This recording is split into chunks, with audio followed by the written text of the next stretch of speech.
Mohon maaf sebelumnya untuk Bapak Ibu peserta yang daring, apakah suara kami terdengar?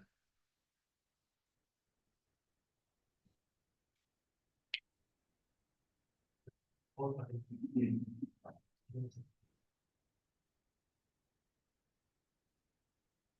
ya, mungkin untuk kegiatan hari ini kita langsung mulai ya. Terdengar. Baik, terima kasih. Bismillahirrahmanirrahim. Assalamualaikum warahmatullahi wabarakatuh.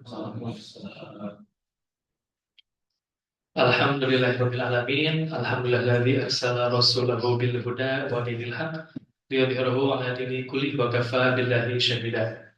Asyhadu an la ilaha illallah wa asyhadu anna Muhammadan abduhu wa rasuluh la nabiyya ba'dah. Amma ba'du. Yang terhormat Kepala Dinas Pendidikan dan Kebudayaan Kota Sukabumi, Bapak Dr. Haji Punjul Saiful Hayat, SSTP MSI, yang kami hormati Wakil Rektor 1 Universitas Muhammadiyah Sukabumi, Bapak Dr. Asep Muhammad Ramdan, SEMM, yang kami hormati juga Ketua Bidang GTK Dinas Pendidikan dan Kebudayaan Kota Sukabumi, Bapak Sodikin Setiadi Timan, SPD MPD, dan juga jajarannya. Yang kami hormati Wakil Dekan FKIP UMI, Ibu Arsiska Mali MPD, seluruh dosen tim Task Force, program studi PPG dan juga Magister Universitas Muhammadiyah Sukabumi, dan yang kami hormati seluruh anggota kelompok kerja kepala sekolah atau K3A di lingkungan Dinas Pendidikan Kota Sukabumi, dan seluruh guru baik jenjang SD, SMP maupun SMA yang berada di wilayah kota maupun Kabupaten Sukabumi yang alhamdulillah pada hari ini hadir secara daring.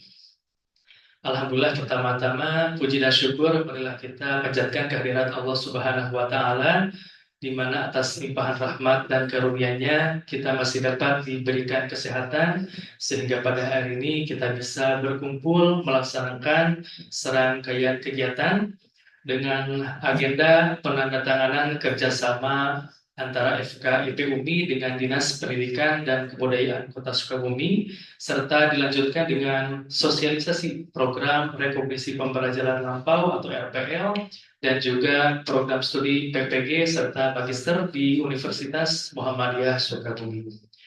Baik Bapak dan Ibu yang dirahmati Allah, sebelum kegiatan hari ini dimulai, izinkan saya selaku pembawa acara untuk menyampaikan susunan acara pada hari ini.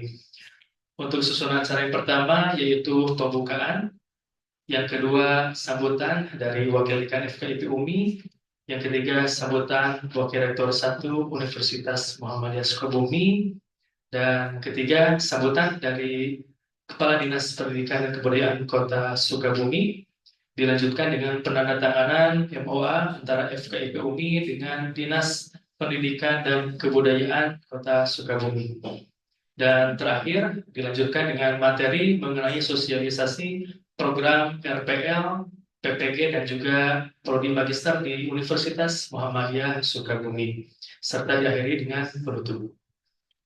Baik Bapak dan Ibu, untuk mengawali kegiatan hari ini, mari kita buka dengan pembacaan basmalah bersama-sama.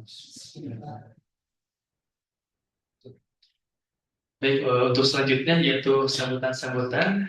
Untuk sambutan pertama, mungkin langsung saja kepada Bapak Wakil Rektor 1 Universitas Muhammadiyah Sukabumi. Begitu kepada Bapak Dr. Asep Muhammad Ramdan SMM, dipersilakan. Bismillahirrahmanirrahim. Assalamualaikum warahmatullahi wabarakatuh. Waalaikumsalam. Alhamdulillah kabis sholat dan yalid wa lam yulad wa lam yakul lahu kufuwan ahad. Asyhadu an la ilaha illallah wahdahu la syarikalah wa asyhadu anna Muhammadan abduhu wa rasuluhu la nabiyya ba'dah. Pak Kadis yang saya hormati, Pak Kasih GTK, Pak Sodikin, Bapak Ibu dari K3S 7 kecamatan ya di Sukabumi, para kepala sekolah di lingkungan Dinas Pendidikan Kota dan Kabupaten Sukabumi, kemudian Bapak Ibu guru di Kota dan Kabupaten Sukabumi, Bapak-bapak undangan dari Dinas Pendidikan, kemudian Ibu Wakil Dekan, tim Task Force PPG dan magister. Terima kasih atas kehadirannya. Yang pertama, salam silaturahmi Pak Kadis, karena saya juga baru di UNI, baru dilantik beberapa bulan, jadi belum sempat silaturahmi ke Dinas Pendidikan sebenarnya. Nah, sebelum saya memberikan sambutan, saya ingin dulu memperkenalkan barangkali ya, walaupun Umi sudah 21 tahun ada di Sukabumi, barangkali belum kenal Umi itu ada apa saja, gitu ya. Jadi mungkin yang pertama, kami punya 7 fakultas. Yang pertama Fakultas Sains dan Teknologi, nanti disampaikan ke tetangganya kalau misalkan ada yang mau berkuliah maka di sini. Sains dan Teknologi ada 3 program studi, Teknik Informatika, Teknik Sipil, dan Kimia. Selanjutnya ada Fakultas Ekonomi. Fakultas Ekonomi punya 3 program studi akuntansi, program studi manajemen retail, program studi D3 perpajakan. Kemudian program studi Fakultas Ilmu Sosial itu ada program studi Ilmu Administrasi Publik, Ilmu Administrasi Bisnis, kemudian Sastra Inggris. Karena yang D3 Humas kami tidak menerima lagi mahasiswa baru, jadi kami skip.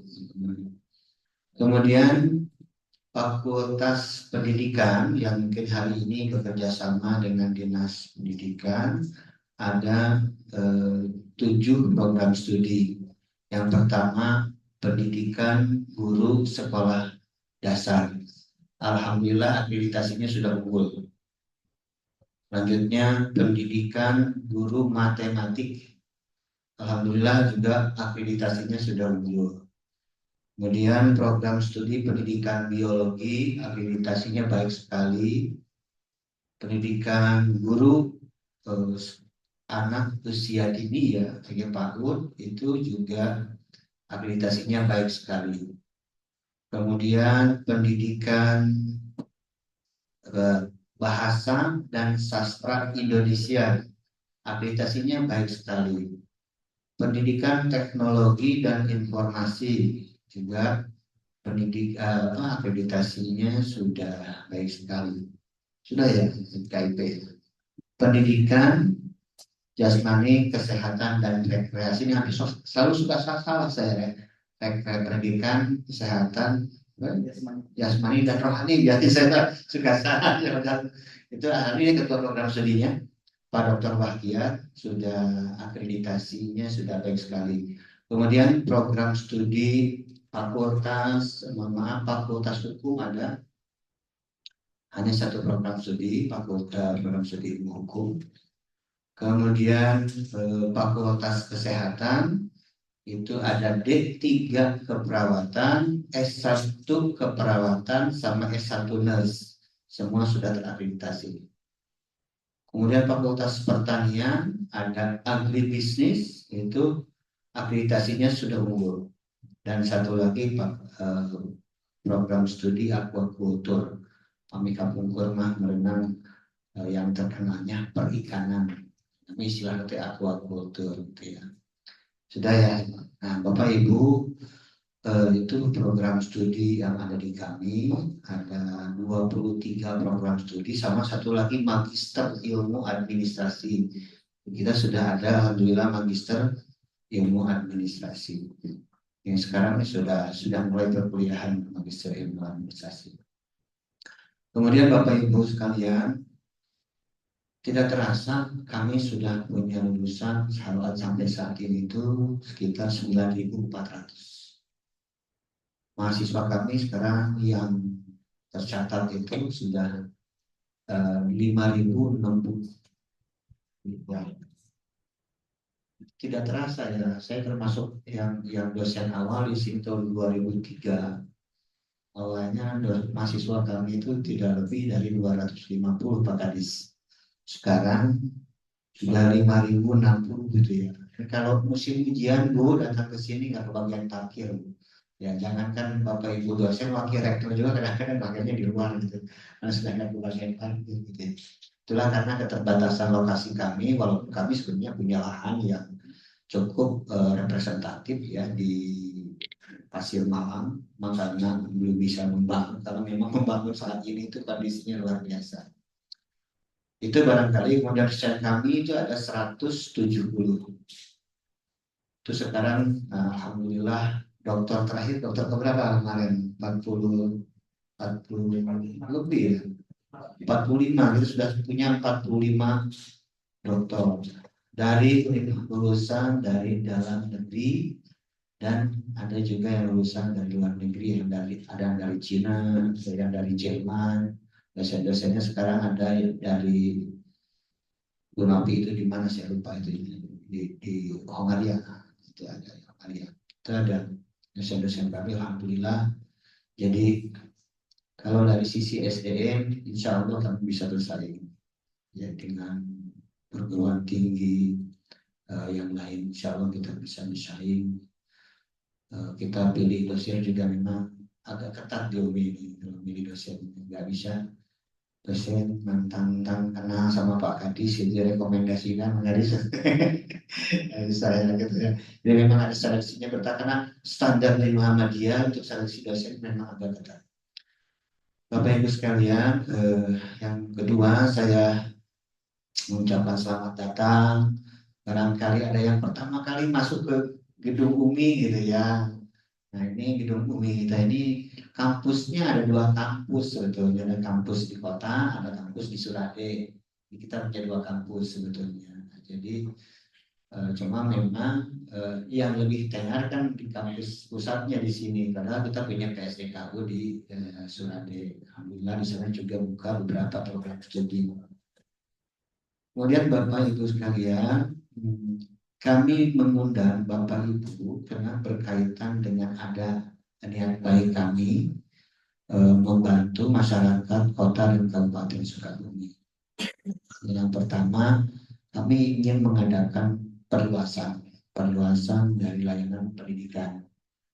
Yang pertama yang kita ingin sampaikan nanti itu berkaitan dengan ada program RPL, Rekognisi Pembelajaran Lampung. Ini kita sudah berjalan ya, ini sudah berjalan lama. Alhamdulillah kita sekarang sudah banyak meluluskan RPL. Dan saya pastikan RPL di UMI tidak lebih dari 2 tahun. Kalau lebih dari 2 tahun, saya setrap nanti ketua prodinya. Ya, kamu nggak usah lagi buka pegang RPL. Sudah 2 tahun saja cukup. Kenapa? Pengakuan ini kan orang number, mungkin ada orang yang berpuluh-puluh tahun atau bertahun-tahun menjadi guru gitu ya. Kemudian kita rekognisi mereka ingin penyesuaian, rekognisi, nah itu kita bisa. Jadi saya berkali-kali menekankan kepada teman-teman di program studi yang menyelenggarakan program LPL tidak boleh lebih dari 2 tahun. Nah, cuma di luar kadang-kadang suka ada berita bahwa di UNIMA ada resep. Nah itu kan biasa black campaign-nya orang lain. Terus sawios kita mana. Dan biasa ya Pak ya di dalam dunia pendidikan hal-hal seperti itu. Tapi kita insya Allah kita memegang kualitas, memegang standar. Jadi nanti dan sekarang itu dipermudah sekali. Dipermudah tulis tugas akhir aja tidak ratusan halaman Pak sekarang di UNI itu. Cuma 35 halaman. Hanya 7.500 kata, tidak boleh lebih. Kurang lebih kalau 7.500 kata itu tugas akhir itu baik. Ini semua berlaku tidak hanya untuk RPL, semua berlaku. Bahwa ya kalau maksimal 35 halaman maksimal itu maksimal. Karena kemarin saya bikin tulisan 35.000 kata itu kita 29 sampai 30 ternyata kebahagiaannya. Jadi gitu. Yang kedua, program yang sedang kita usulkan adalah PPG, program profesi guru. Insya Allah tahun depan running ya, Luis ya, PPG-nya. Insya Allah tahun depan kami, jadi nanti kita juga tapi memang kita ini karena kita bermitra dengan pemerintah ya Luis, jadi kita itu tahap-tahap awal mungkin seleksinya dilakukan oleh pemerintah pusat ya. Itu jadi nanti kalau teman-teman di Sukabumi mau RPL di sini ya seleksinya melalui pemerintah pusat. Kemudian yang ketiga, ini yang seringkali menjadi pertanyaan masyarakat Sukabumi. Umi kapan punya magister pendidikan? Bapak Ibu, agar sekarang itu tidak ada istilah magister ilmu pendidikan, tidak ada. Jadi di dalam apa namanya nomenklatur pemerintah terbaru itu magister pendidikan ilmu pendidikan itu diganti namanya dengan magister pedagogik. Itu sudah diganti. Jadi tidak ada istilah kecuali kekhususan. Misalkan magister cerdas gitu ya, itu kecuali kekhususan. Magister IPS, nah, itu. Magister IPA. Kalau magister ilmu pendidikan itu sekarang sudah tidak ada lagi. Jadi sampai kapan berlakunya ya sampai dicabut peraturan terbarunya. Kemudian yang berikutnya saya berterima kasih sekali kepada Pak Kadis yang mau menjalin silaturahmi kerjasama dengan kami. Tadi mention ke saya, mudah-mudahan kerjasamanya diperluas ya sampai ke penelitian, pengajian. Bapak Ibu, kami ini banyak sekali dosen-dosen di bidang kependidikan. Kalau Bapak Ibu memerlukan bantuan, memerlukan pengajian dari kami, nggak usah ragu-ragu, lengkap ke kami. Saya juga punya lab school ya, punya lab school, punya maka dan kami saja ke Umi barangkali teman. Kemudian perlu pendampingan akreditasi sekolah juga bisa. Nah, kita dosen-dosen Umi ini banyak sekali yang jadi asesor ya. Nah, banyak ya. Jadi bukan luar biasa lagi dosen-dosen ini yang jadi asesor karena sudah biasa di luar sekarang Pak gitu ya. Bisa di luar jadi akses semua gitu ya. Nah, barangkali itu saja dari saya. Intinya saya sangat senang, bergembira, dan saya mohon maaf kalau penyambutannya kurang berkenan Pak Kadis. Intinya saya ini hal yang dinanti-nanti barangkali saya berkali-kali ingin silaturahmi ke dinas pendidikan nggak jadi-jadi. Sekarang kemarin Bu Iis bilang Pak nanti kasih santan, iya saya insya Allah siap hadir. Nah, hari ini sedang wawancara nih Pak, ada wawancara beberapa mahasiswa ini yang wawancara. Nah, jadi ya saya menyempatkan ke sini dulu. Baik itu saja barangkali yang saya sampaikan, kurang lebihnya saya mohon maaf. Wassalamualaikum warahmatullahi wabarakatuh. Waalaikumsalam warahmatullahi wabarakatuh. Terima kasih kepada Bapak WR1 Universitas Muhammadiyah Sukabumi yang sudah menyampaikan sambutannya. Dan untuk selanjutnya yaitu sambutan dari Kepala Dinas Pendidikan dan Kebudayaan Kota Sukabumi. Untuk itu kepada Bapak Dr. Puncul Saiful Hayat, SSTP MSI, dipersilakan.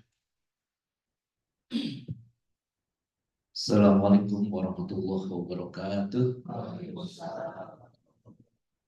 Sampurasun.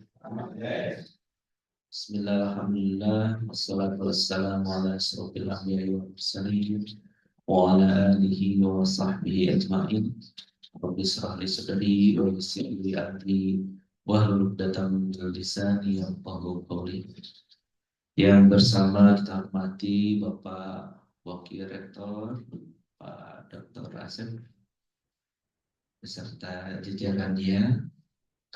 Kemudian di sini hadir Pak, ini Pak Kasih GTK, Pak Sodikir, ya mengurusin semuanya dengan WIS mungkin berkomunikasi terus ya. Kemudian juga ini hadir K3S dari masing-masing kecamatan. Yang pertama dari Kecamatan Cipamia hadir, bulan dia dari Ciberem, dari Lembur Situ, Cipolek, kemudian Baros, Gunung Puyuh, Warudoyong. Nah, alhamdulillah jadi semua kecamatan hadir lengkap di sini K3S-nya. Kalau mau kerja kepala sekolah dari masing-masing kecamatan dan secara Zoom juga hadir para guru, kepala sekolah, juga baik ASN maupun non ASN ya Pak, sedikit eh, hadir bersama kita di sini ya, dan mudah-mudahan nanti ke depannya mungkin ada yang kemudian melanjutkan eh, tingkat pendidikannya, ya, kompetensinya, ya, bekerjasama dengan Bumi tentunya. Syukur alhamdulillah Pak Wakil Rektor, ya, kami berterima kasih sekali atas inisiatif dan fasilitasi dari Universitas Muhammadiyah Sukabumi 16, dan tentunya keluarga besar UMI ya se-Indonesia karena tersebar di mana-mana ya. Jadi merupakan kebanggaan bagi kami ya, warga masyarakat Kota Sukabumi mempunyai salah satu universitas yang besar di Indonesia dan kemudian berkembang ya di Sukabumi. Di sini tadi sudah dari tadinya hanya ratusan orang jadi ribuan, mudah-mudahan nanti makin banyak begitu ya, dan kemudian itu disadari atau tidak akan berimplikasi terhadap berputarnya roda ekonomi di Kota Sukabumi Pak, gitu ya, dengan banyaknya mahasiswa ini yang datang ke Kota Sukabumi, ini tentu akan mempunyai dampak dari berbagai sisi ya, baik sosial, ekonomi, dan tentu saja pendidikan. Salawat dan salam juga semoga tercurah kepada jiwa kita Nabi Allah Muhammad Sallallahu Alaihi Wasallam serta keluarganya, sahabat, para alim ulama, tabiin, dan mudah-mudahan kita semua dijadikan umatnya yang beruntung. Amin ya Allah ya Rabbal Alamin. Pak Warek, Bapak dan Ibu sekalian, ya, ketika ya Bu Is datang ke kami, sebetulnya saya itu agak bingung-bingung gitu ya. Oh, ini teh mau apa nih? Kami ke sini.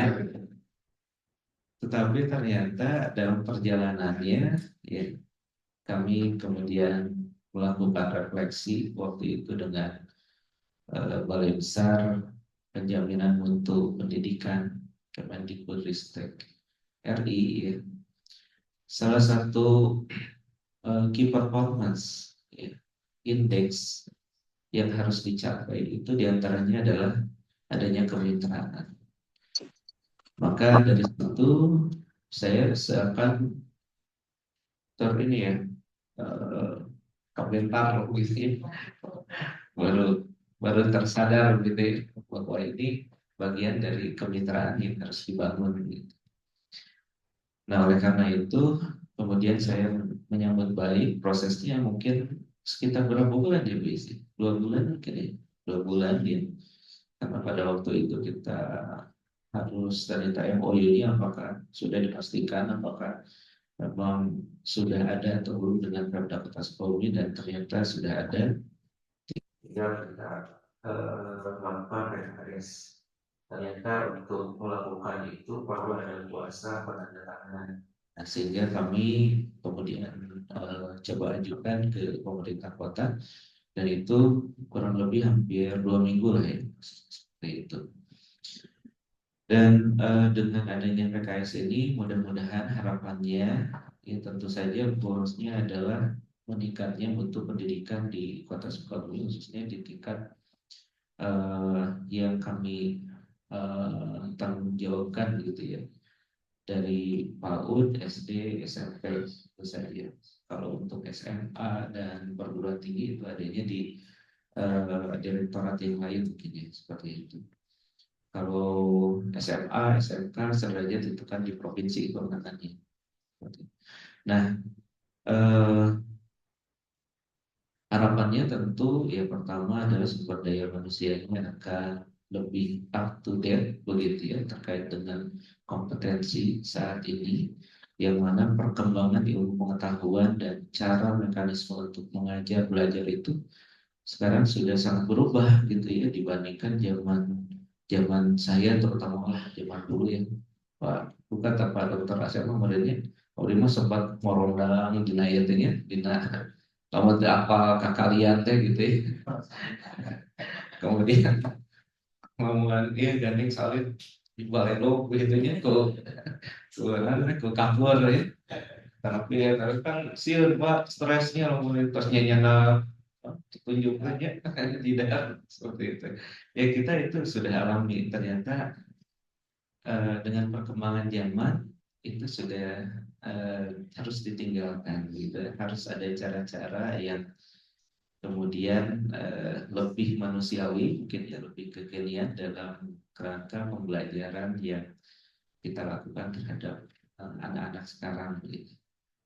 Nah, tentu saja peningkatan kompetensi ini tidak bisa hanya dilakukan oleh Dinas Pendidikan dan Kebudayaan Kota Sukabumi saja.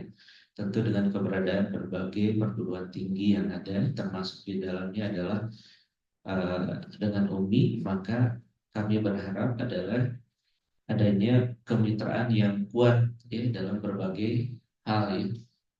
Dalam peningkatan kompetensi, kemudian tadi juga disampaikan berbagai bentuk kerjasama program kegiatan yang mungkin kedepannya bisa dilakukan, baik itu program-program pelatihan, mungkin ya, kemudian seminar, workshop dan lain sebagainya, karena eh, dalam era sekarang itu kan dibentuk juga komunitas-komunitas pembelajarannya, artinya eh, para guru juga itu baik di intrasekolah maupun antar sekolah, antar kabupaten kota itu diharapkan bisa meningkatkan kompetensinya dengan media komunitas pembelajaran atau kombel-kombel. Nah ini tadi Pak Wareng sudah menyinggung di UMI ini banyak sekali sumber daya manusia yang kira-kira bisa kemudian sinergikan gitu ya untuk menjadi narasumber mungkin dan lain sebagainya, apalagi sudah bersertifikasi BNSM gitu ya. Nah ini saya kira di setiap kecamatan kan sudah dibentuk juga kompol-kompol kecamatan ya, mungkin yang operatornya oleh KKG dan lain sebagainya. Itu biasanya kita untuk mendatangkan dari Kemendikbud ternyata pada sibuk begitu ya. Kemudian dari Balai juga sama karena area kerjanya mungkin tidak hanya di kabupaten kota kita ya di kota Sukabumi. Nah, kenapa enggak yang terdekat itu bisa kerjasama dengan UMI? Saya berpikir seperti itu. Jadi dengan adanya PKS ini, saya kira itu akan mempunyai legalitas legal formal yang mendasari terhadap kegiatan-kegiatan kedepannya yang bisa dilakukan. Eh,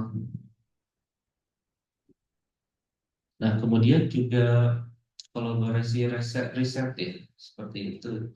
Saya kira juga ini dengan era eh, P5 ya, pembentukan profil pelajar Pancasila ya.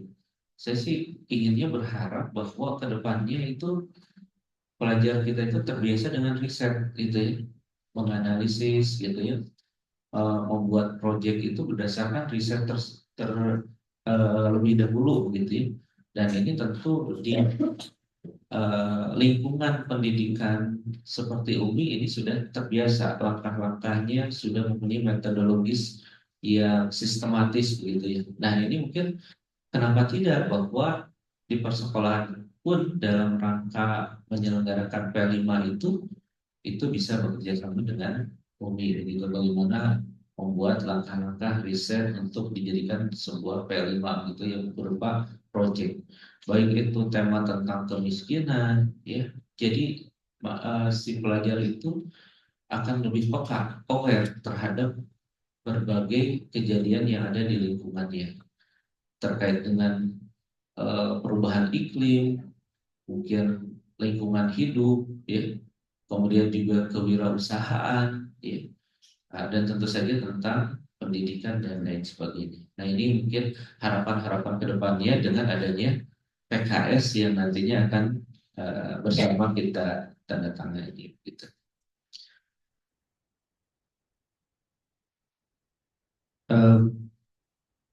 Pada akhirnya kepada Ibu kesimpulannya adalah bahwa kemitraan antara perguruan perguruan tinggi dalam hal ini adalah UMI dan Dinas Pendidikan dan Kebudayaan yang menaungi para tenaga pendidik dan tenaga pendidikan ya, yang meliputi bukan hanya guru saja Pak, mungkin ada tenaga administrasi, perpustakaan, laboratorium ya, dan lain sebagainya.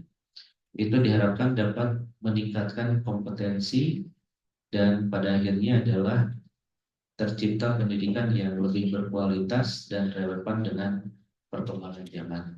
Nah itu mungkin yang bisa saya sampaikan dan ucapan terima kasih tentu saja kepada UNI dan jajarannya yang telah menyambut baik begitu ya, memfasilitasi sehingga terjadinya kegiatan kerjasama antara UNI dengan Dinas Pendidikan pada musim ini.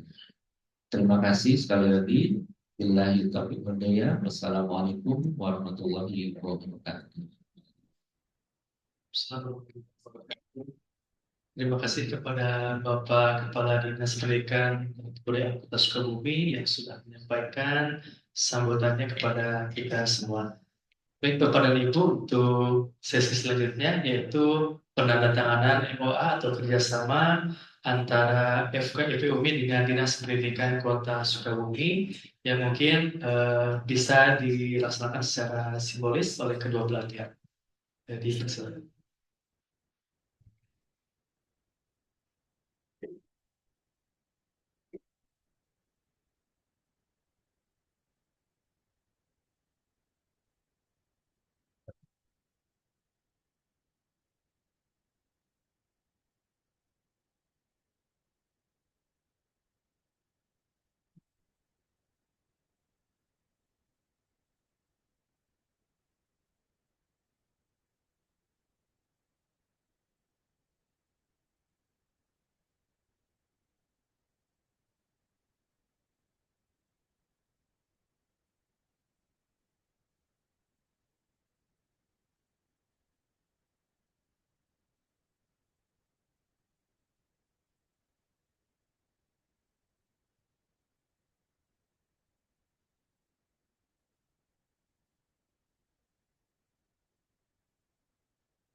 Kan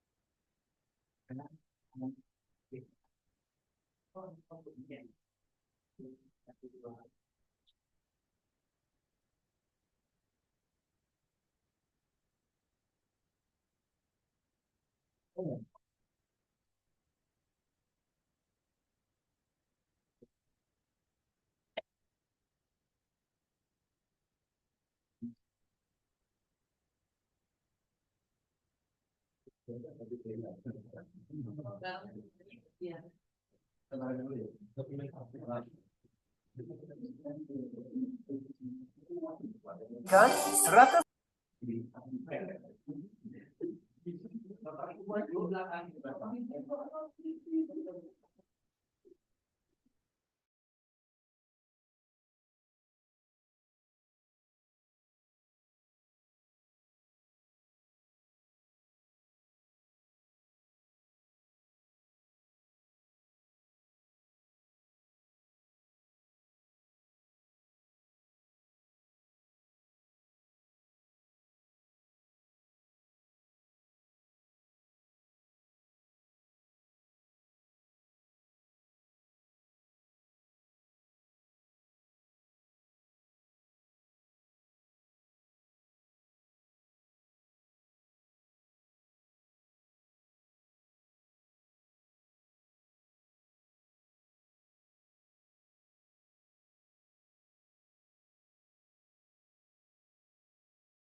Baik, itu tadi sesi penandatanganan program kerjasama antara FKIP UMI dengan Dinas Pendidikan dan Kebudayaan Kota Sukabumi. Baik Bapak dan Ibu, untuk sesi selanjutnya yaitu kegiatan nanti kita pada hari ini, yaitu sosialisasi yang nanti akan disampaikan langsung oleh pemateri mengenai sosialisasi RPL, program studi PPG dan juga magister. Baik. Untuk yang pertama mungkin akan disampaikan sosialisasi mengenai program studi PPG dan juga magister yang akan disampaikan oleh Ibu Arsy Rizky Amalia MPD. Untuk itu kepadanya dipersilakan.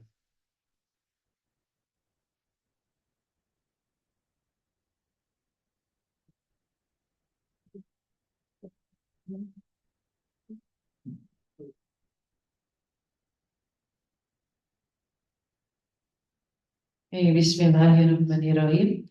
Apakah suara saya terdengar yang di Zoom? Karena tadi pelan katanya kalau yang Zoom, Pak. Tadi pas Bapak sambutan ada yang mau WA, suara Bapak kurang kencang.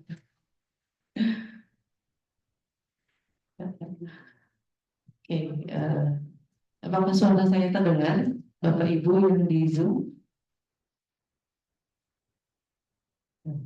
Kayaknya kedengar mungkin ya. Oke, yang Bismillahirrahmanirrahim. Assalamualaikum warahmatullahi wabarakatuh. Ini kencang ya. Alhamdulillah, pada hari ini kita berkesempatan untuk bertemu dengan pihak UMI dan juga pihak Dinas Pendidikan Kota Sukabumi. Yang terhormat Bapak Kadis Dinas Kota Sukabumi, Bapak Dr. Haji Punjul Saiful Hayat MSI PMSI, Bapak Kasih GTK, Pak Sodikin, sudah beberapa kali ketemu ya Alhamdulillah di Hotel Radisson. Yang saya hormati K3S dari 7 kecamatan di Kota Sukabumi, kemudian kepala sekolah yang sudah hadir di Zoom juga, beserta yang hadir di UMI juga. Kalau dari jajaran ini belum ada kenalan, selaras nama. Ntar kita kenalan. Padahal Abdi wargi kota Abdi. Saya rumah di Cikole masuknya Pak. Saya jalan ke Bandungan masih masuk ke Cikole. Gini, kamu senang baiknya. Alhamdulillah, yang sudah kenal yang sering ketemu Pak Dede ngejemput Bu Iin. Ya, alhamdulillah alamin kesempatan untuk bertemu untuk hari ini, dan pada hari ini saya akan coba memperkenalkan program studi yang siap dibentuk di UMI. Dinyatakan siap karena sedang berprogres, jadi belum dibuka tapi sudah siap untuk dibuka. Ada 2 program studi, yang pertama PPG dan juga S2. Boleh di next Pak Arki. Oke, nah Bapak Ibu, di sini kalau dilihat dari data dari Badan Pusat Statistik Kota Sukabumi, di tahun 2023 ini dari 1.003 jumlah tenaga pendidik yang sudah tersertifikasinya baru 418. Ini 2023 ya, 41%. Untuk di kabupaten ini baru 26% yang sudah tersertifikasi. Adapun di UMI sendiri, setiap tahun itu kita meluluskan sekitar 200 sampai 300 lulusan. Ini baru FKIP-nya saja. Jadi akhirnya lulusan-lulusan kami banyaknya mengambil program PPG itu ya di luar Sukabumi, karena di Sukabumi belum ada. Jadi untuk saat ini kami sedang mengusulkan hibah di Kemendikbud, dan alhamdulillah lolos. Dari 126 pengusul, kita masuk ke ranking 6 proposal terbaik. Makanya kita sangat disupport untuk membuat PPG ini di Sukabumi.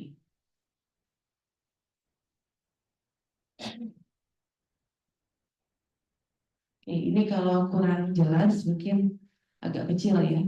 Pada intinya memang dari kurikulum yang sedang berjalan saat ini, permasalahan yang ada, input mahasiswa tadi betul kata Pak Kepala Dinas, memang perlu peningkatan mutu di dunia pendidikan ini. Makanya di sini output yang kita harapkan adalah kompetensi guru yang semakin baik, salah satunya dengan mengikuti PPG ini.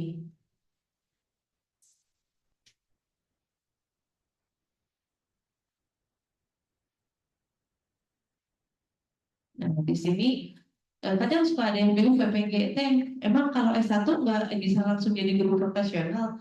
Nggak bisa ya, kalau sekarang katanya harus PPG dulu.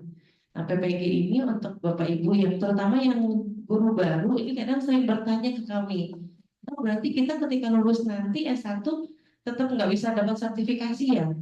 Masih ada yang bertanya seperti itu. Mungkin kalau Bapak Ibu di sini senior semua udah pada hafal banget ya tentang PPG. Jadi di sini memang sangat luas sekali cakupannya, bukan hanya di UMI sendiri dari mulai PG PAUD sampai ke jenjang SMA itu nanti akan ada PPG-nya.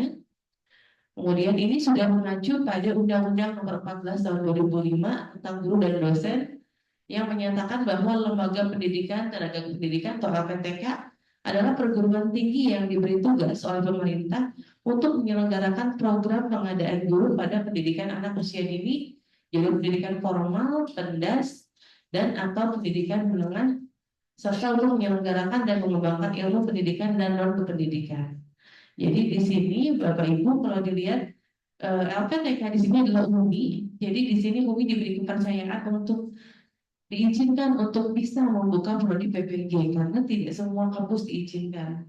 Begitupun nanti dengan magister dan LPM itu juga tidak semua kampus bisa menyelenggarakan.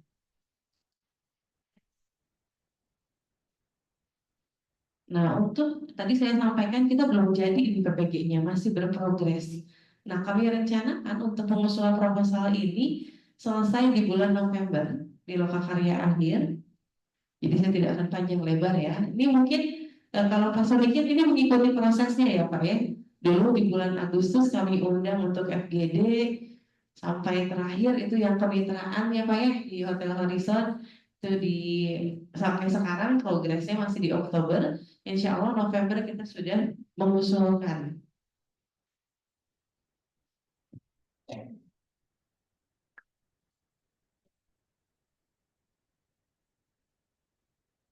Nah, di sini untuk setahun ini kita menargetkan ada 5 bidang studi yang akan dibuka untuk PPG.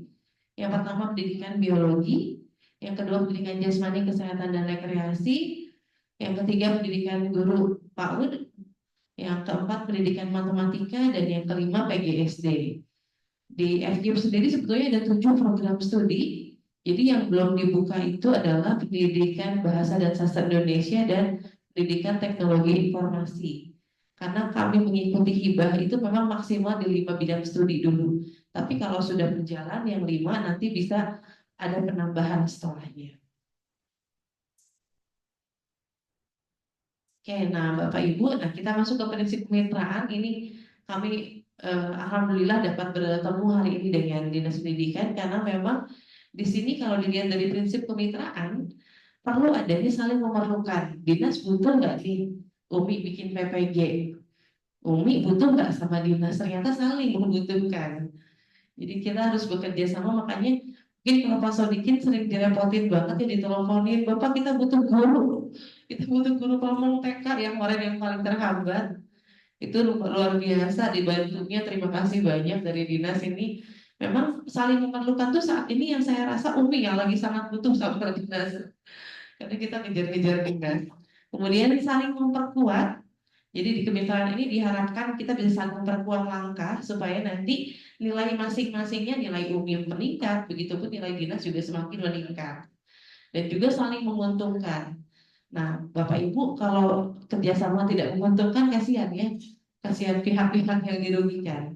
Makanya insya Allah prinsip kemitraan dalam penyelenggaraan program studi yang ada di UMI ini pasti saling menguntungkan, terutama dengan dinas pendidikan. Nah, ini Bapak Ibu yang kemarin kita agak-agak kerepotan. Nah, ketika kita mencari sekolah mitra dan juga guru pamong. Nah, kemarin itu kita kenapa sulit mencari sekolah mitra? Sebetulnya syaratnya tidak susah sekolah mitranya. Akreditasi B sudah punya MOU dengan rektor dan dinas, tinggal dibuat ya PKS dengan kepala sekolah, kemudian sekolahnya di provinsi yang sama dengan UMI, berarti ada di Jawa Barat sini. Cuman yang sulit itu kemarin kita mencari sekolah mitra yang memiliki guru pamong yang bisa menjadi guru pamong PPG. Nah ini next Dosen juga kita ada syaratnya, Bapak Ibu. Jadi kenapa kita 5 prodi dulu yang dikirim? Karena 5 ini kepersyaratan dosennya sudah terpenuhi. Jadi kalau di dosen itu ada sertifikasi, kemudian ada juga jabatan fungsional minimal lektor. Nah, yang 5 ini sudah dapat dipastikan sudah memiliki persyaratan dosen yang mencukupi untuk menyelenggarakan PPG. Itu. Kemudian yang selanjutnya.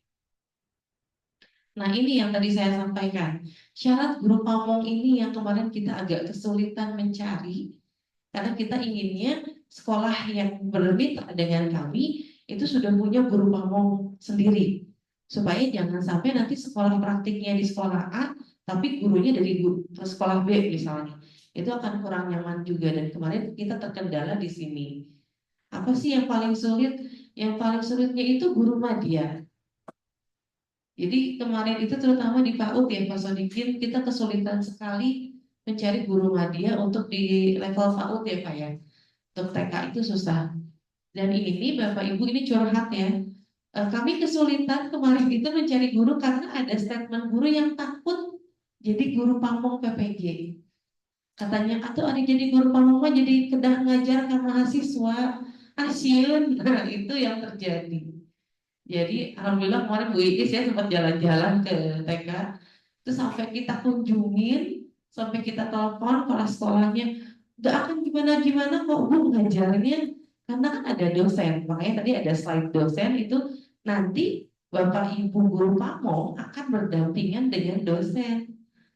Jadi makanya ini sekaligus karena banyak kepala sekolah ya di Zoom, Bapak Ibu jangan takut untuk jadi guru pamong ketika syarat-syarat yang ada di slide ini dari mulai ijazahnya, golongannya, kemudian pengalaman mengajar minimal 5 tahun.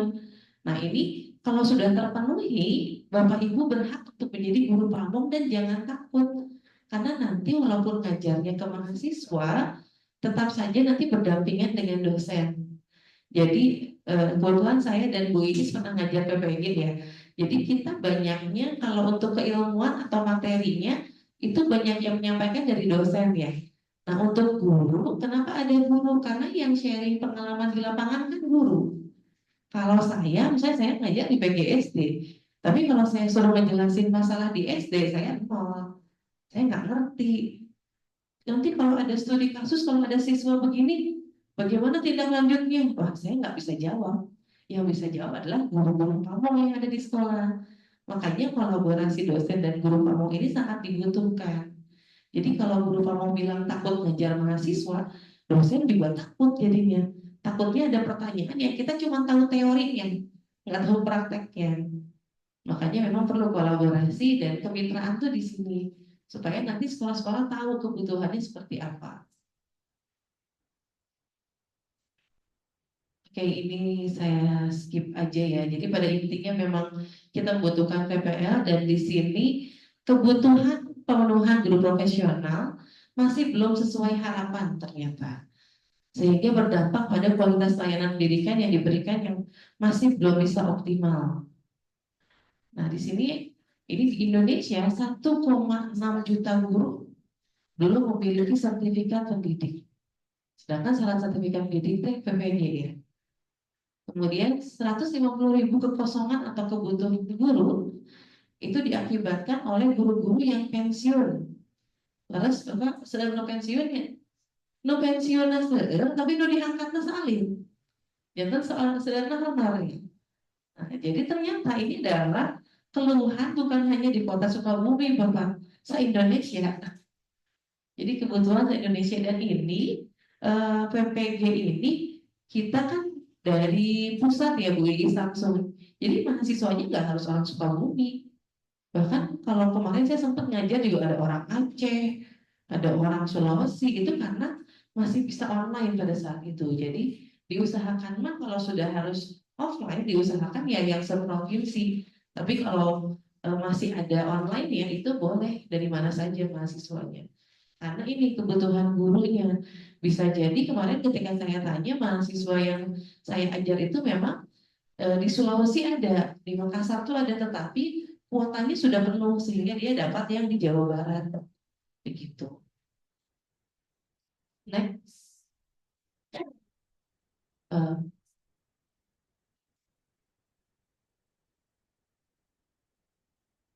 Nah, di sini kalau misalnya dilihat dari transformasi pendidikan profesi guru, sebetulnya ini lebih kepada memang kita menjawab kebutuhan yang ada di lapangan. Jadi PPG ada ini memang ada kebutuhan di masyarakat, ada kebutuhan dari dinas, ada kebutuhan di sekolah, terutama tadi berkaitan dengan kebutuhan guru yang pensiunnya banyak, yang diangkatnya sedikit. Itu ya. Nah ini ya, jadi timbangannya harusnya begini. Misi dari PPG ini, kita punya misi inginnya ada keseimbangan antara guru baru dan juga guru yang pensiun. Jangan sampai guru yang pensiunnya lebih banyak, tapi guru yang barunya nggak banyak. Makanya di sini PPG yang paling laris saat ini adalah yang daljak ya. Tapi ternyata yang paling banyak peminatnya rajak dulu justru. Jadi yang paling banyak daftar itu rajak, padahal yang dibutuhkan itu daljak bagusnya. Supaya yang honor-honor udah diangkat dulu. Tapi semangatnya beda. Mahasiswa yang baru lulus itu lebih pada semangat. Makanya kami alumni ini pas baru lulus langsung pada ikutan peraja. PPG peraja padahal harapannya yang daljak ini peminatnya harusnya banyak juga. Tuh. Ini saya skip aja karena panjang sekali. Nah, ini Bapak Ibu.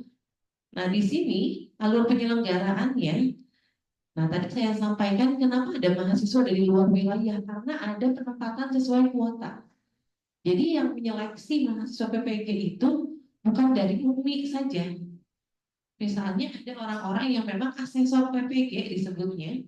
Asesor PPG ini bukan berarti dosen UMI saja se-Indonesia. Jadi bisa jadi lulusan UMI nanti dites PPG-nya bukan sama dosen UMI. Begitupun di kampus lain, nanti yang ngetesnya bukan dosennya sendiri, tapi karena sifatnya nasional, itu nanti asesornya penempatannya sesuai kuota. Jadi nanti juga misalnya UMI punya kuota berapa. Kalau orang Sukabumi yang daftarnya banyak, bisa jadi yang daftarnya lolos tapi nggak diterima di UMI, tapi di kampus lain. Kemudian ada tes masuknya nanti setelah pemilik prodi ada tes masuk, kemudian perkuliahannya 2 semester, kemudian nanti ada ujiannya, setelah lulus nanti ada penempatan. Tuh ya. Nah ini kalau dilihat dari alurnya nih, yang kuning ini, yang dibirukan ini adalah yang lulus ASN PPK jalur PPG Prajam. Jadi ternyata banyaknya lulus itu yang sudah mengikuti PPG Prajam. Jadi makanya ketika saya mengajar PPG ini banyaknya beres PPG langsung pada ikutan P3K dan pada lolos. Gitu alhamdulillah. Mungkin begitu ya Pak ya di dinas juga ya. Rekapan datanya begitu Laras? Nah, betul ya. Berarti memang PPG ini banyak PPG 3K ini banyak menyerap lulusan-lulusan PPG. Oke.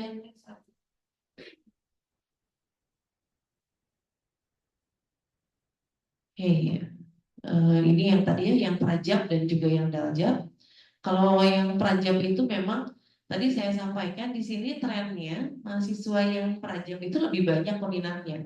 Karena mungkin baru pada lulus kuliah masih pada semangat, banyaknya bahkan belum pada nikah. Jadi ayo langsung pada kuliah. Nah, tapi ada juga yang daljab yang PPG bagi guru tertentu. Nah, di sini sebaiknya di sini adalah fokus Bapak Ibu ketika yang punya sekolah yang ingin mengikuti PPG Daljab ikuti supaya nanti lebih cepat diangkatnya.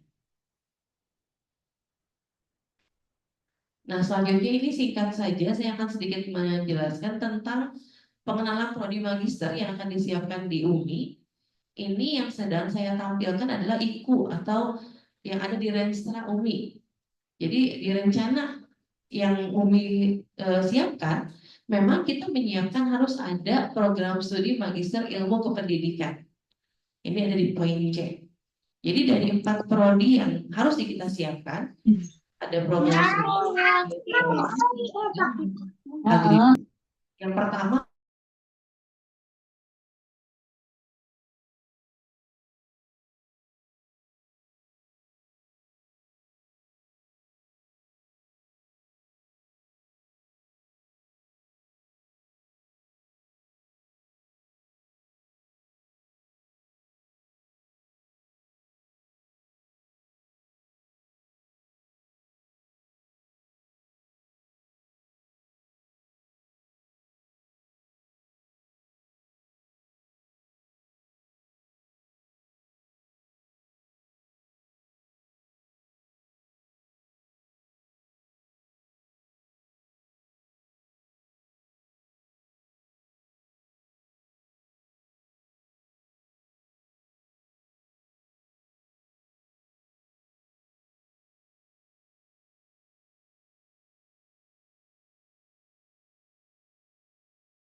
Nah, hilang.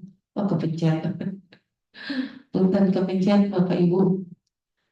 Jadi kebutuhan program studi pedagogi itu, kenapa sih kita mendirikannya pedagogi? Karena ada beberapa alasan penting. Tadi Pak Kadis sudah menyampaikan tentang peningkatan kualitas pendidikan. Makanya kita ngambilnya program studi yang pendidikan dulu. Kemudian pengembangan metode pembelajaran. Di kita metode banyak berubah tapi nggak banyak-banyak berkembang yang signifikan. Makanya ada program studi ini insya Allah akan memperkaya pengembangan metode pembelajaran. Kemudian pemahaman psikologi siswa tadi karena fokusnya ke situ juga. Kemudian perubahan dan inovasi di dunia pendidikan, peningkatan kesadaran sosial tentang dunia pendidikan, kepemimpinan dalam pendidikan, dukungan untuk beragam kebutuhan, dan ini semua memang termasuk sampai kebutuhan khusus juga ada ya, Bis ya. Oke, terakhir, nah kenapa sih Bapak Ibu Umi itu ngambilnya program studi magister pedagogi? Kan tadi punya 7 program studi. Kenapa ngambilnya pedagogi? Nggak satu dari 7 itu atau 7-7-nya? Karena ini sebetulnya permintaan alumni. Alumni kita pengen ada S2, itu yang pertama. Yang kedua, permintaan masyarakat, khususnya guru dan calon kepala sekolah. Jadi kita menerjemahkan calon kepala sekolah itu banyak sekali bidangnya. Saya dari pendidikan akuntansi, saya dari PAI, saya dari pendidikan biologi. Jawaban kita nggak bisa langsung semua bidang. Jadi akhirnya kita coba jawab dengan satu bidang studi dulu, satu prodi dulu, yaitu pedagogi. Kemudian memang ini tadi ya sudah disampaikan, ini masuk dalam rencana pengembangan UMI. Memang kita merencanakan harus ada program magister. Kemudian tadi betul yang disampaikan Pak Kepala Dinas, citra UMI itu sayangnya di masyarakat, alhamdulillah. Sehingga kehadiran prodi magister ini emang ditunggu-tunggu. Jadi saya itu mahasiswa ketika wisuda udah langsung nanya, beres ini ada S2 nggak di sini? Oh udah pengen kuliah lagi, ternyata pengen kuliah lagi, tapi pengennya di UMI. Nah itu alhamdulillah citra UMI yang positif di masyarakat ini membuat kehadiran magister pedagogi ini akan dinanti-nanti juga. Bahkan saya sering ketemu ketika nganterin mahasiswa yang PPL gitu ya, yang PLP ke sekolah, kapan atuh ada magister, kapan atuh ada S2, aduh ibu beri semangat gitu. Banyaknya itu yang pada pengen jadi kepala sekolah. Makanya kita ambil magister pedagogik yang dirasa paling cocok ya Pak Haji Huri ya. Ya, dirasa paling tepat untuk menjawab semua pertanyaan atau permintaan dari masyarakat ini. Begitu. Nah, itu saja Bapak Ibu pengenalan dari program studi PPG dan juga S2. Nanti insya Allah akan dilanjutkan untuk pengenalan NPL oleh Bu Iis. Pada Bu Iis saya persilahkan.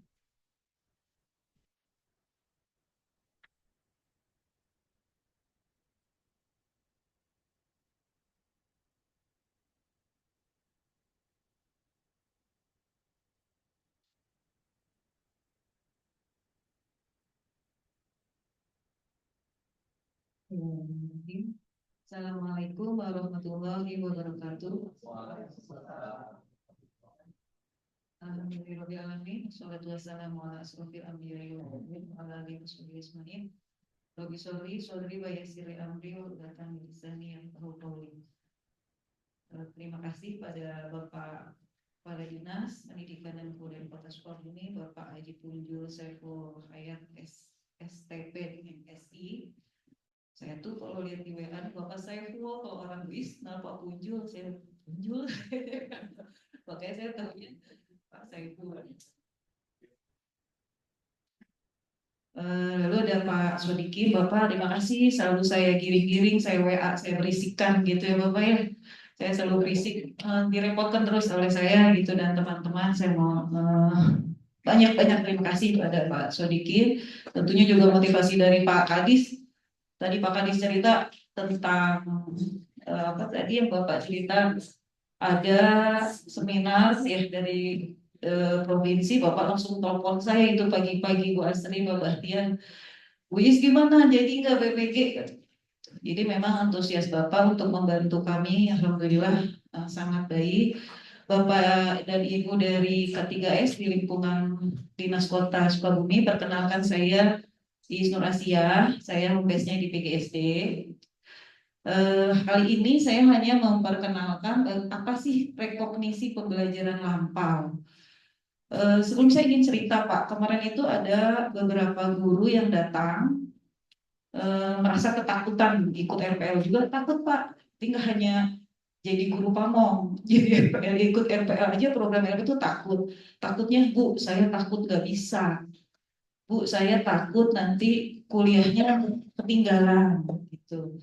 Makanya sini sedikit akan saya ceritakan, dan memang ini hanya kota, tadi saya lupa menyampaikan kepada Pak WR1, untuk hari ini hanya kota dulu, jadi nanti dari kabupaten menyusul karena hari ini kebetulan Pak Kadis dan jajarannya sedang ke kementerian Pak, untuk karena ada kualifikasi untuk penyamaan perval yang ikut P3K, itu banyak yang nggak diakui katanya, jadi langsung ke sana dengan jajarannya langsung, jadi nggak, maaf ya Bu, nggak bisa diganggu.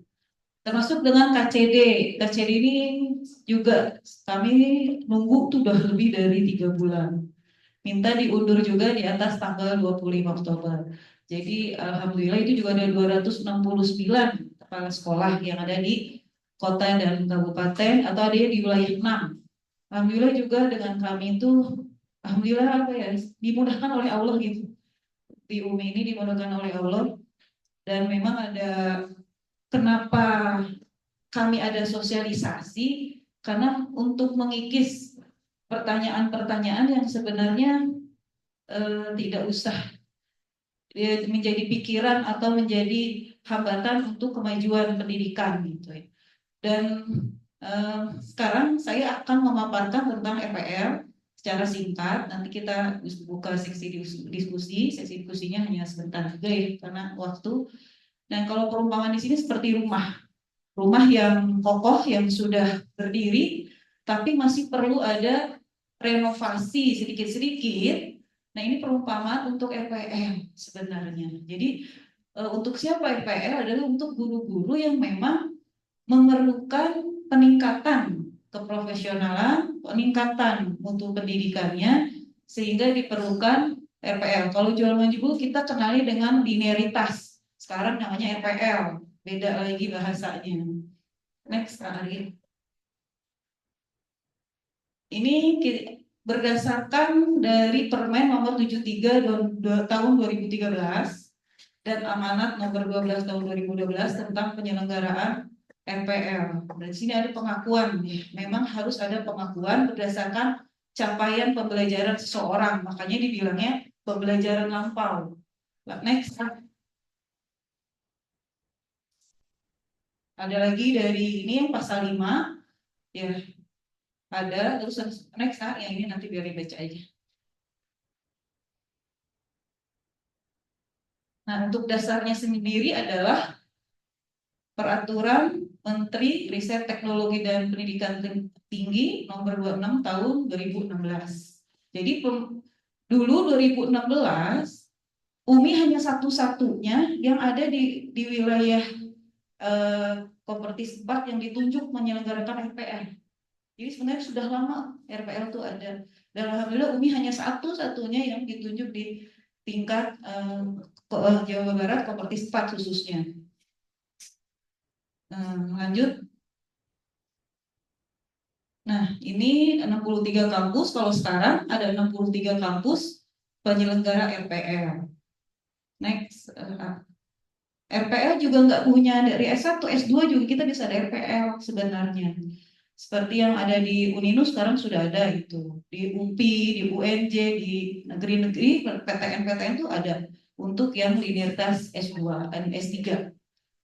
Nah, ini salah satu contoh sertifikat yang telah diberikan kepada PG PAUD ya. Semua sebenarnya program studi yang ada di UMI itu ada program RPL-nya. Kalau contoh keponakan saya kemarin lulusan dari D3 ini Pak, penerbangan, tapi bagian kantornya apa ya, saya lupa. Nah, itu masuk ke dalam RPL administrasi publik. Tuh, jadi bisa S1-nya kemarin D3 sekarang masuk ke S1. Jadi mungkin Bapak Ibu bisa disampaikan hanya dalam keguruan, di UMI juga prodi-prodi non kependidikan juga ada. Next up. Nah, RPL ini diselenggarakan juga harus berdasarkan selain capaian pembelajaran yang tadi, juga harus mencapai dengan level KKNI. Ya, ada 9 level KKNI, yang terendah ini dari D1. Tapi RPL ini bisa juga diikuti oleh guru yang lulusan SMA.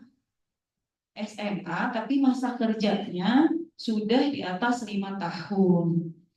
Itu diperbolehkan di PGSD aja kemarin.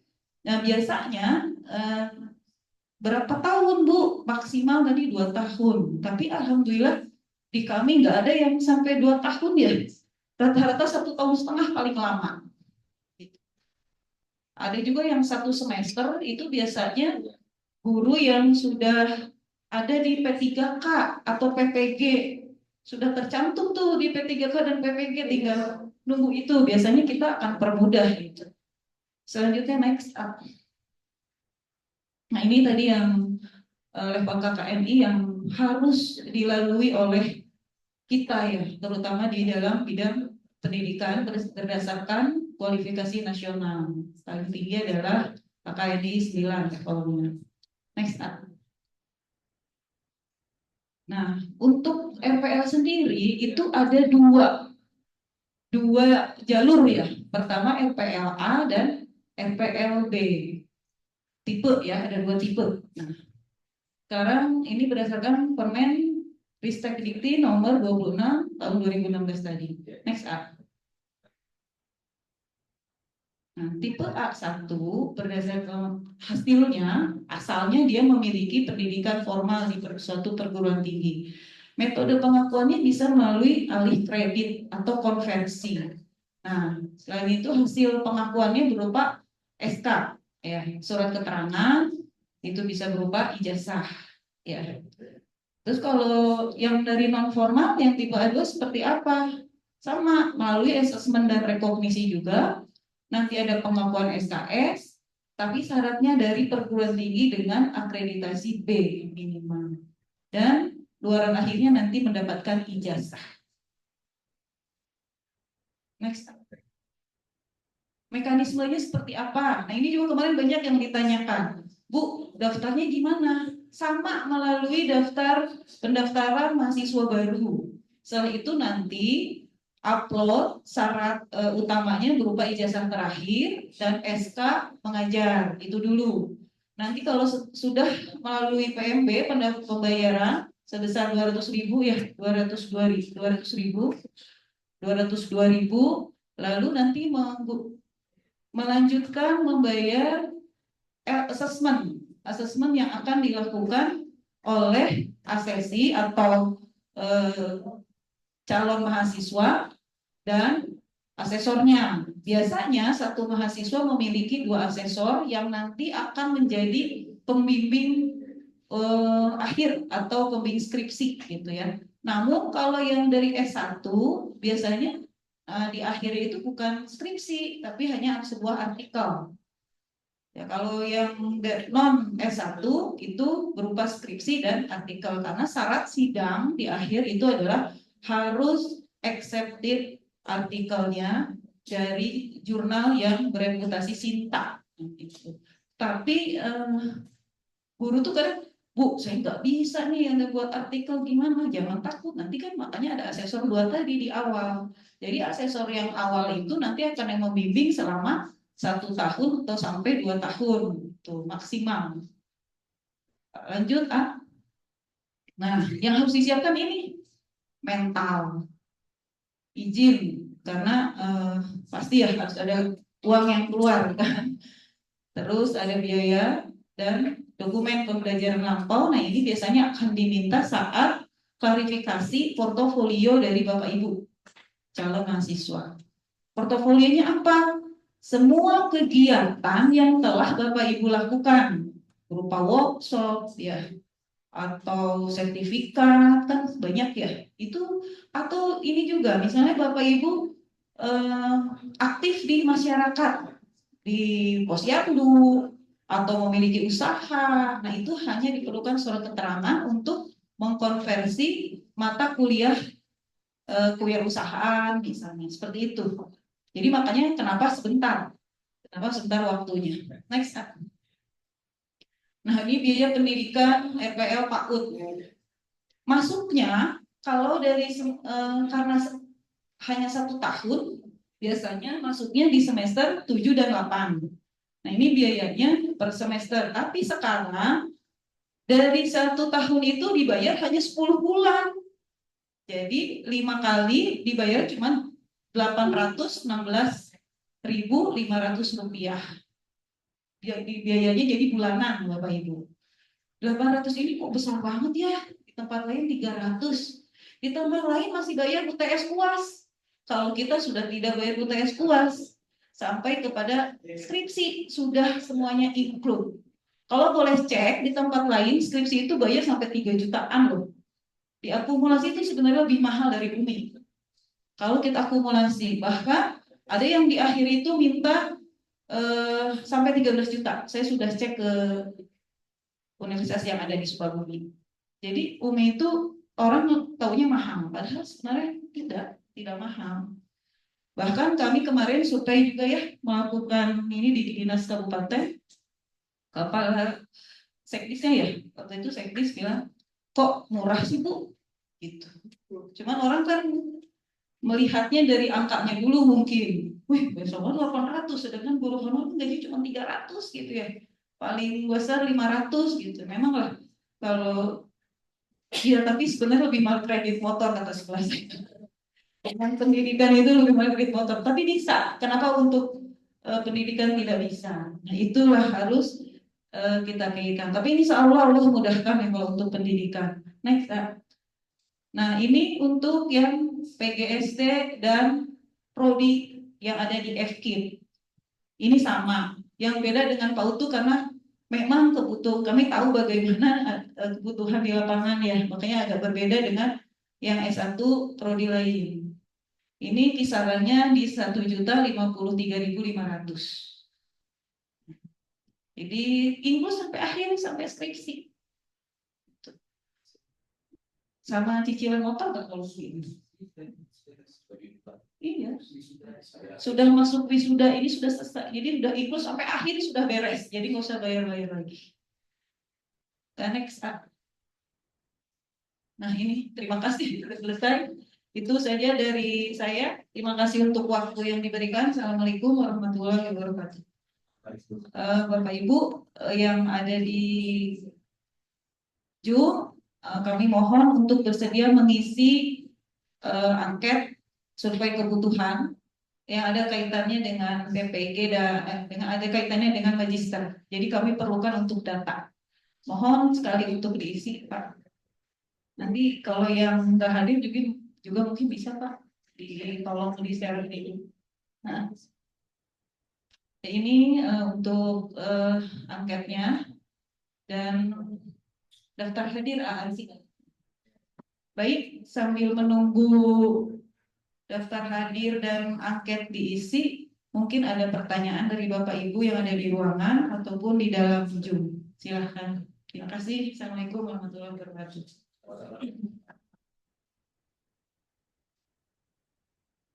Terima kasih kepada pemateri kita hari ini, Ibu Arsyadis Kamale dan juga Ibu Iis yang sudah menyampaikan materi sosialisasi pada hari ini.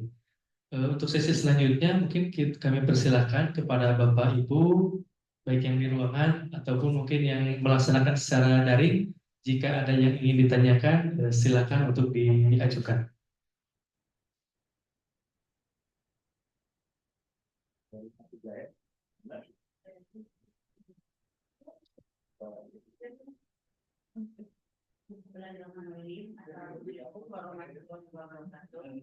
Saya perwakilan dari K3S Kecamatan Baros. Nama saya Siti Asia.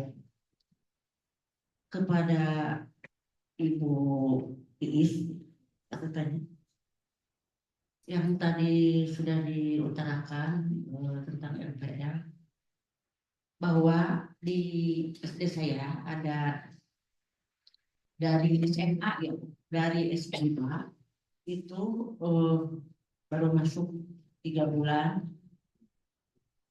menawan.